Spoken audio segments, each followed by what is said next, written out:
Dito po tayo paano gamitin yung Micron. Yan. Dito yung bind card, dito naman withdraw. Yan, dalawa na success ko.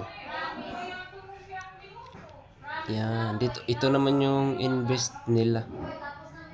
Yan yung kinuha kong invest. Ito yung pipick upin. Yan, may 800, 400 yung pinakababa. Ito. Dito naman makita yung team. Yung level 1, yung level 2, ilan commission mo.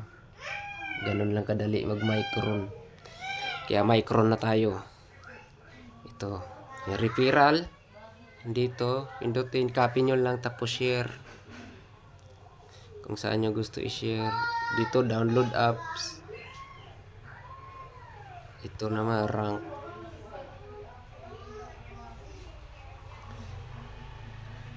Yun. Ganun lang kasimple guys.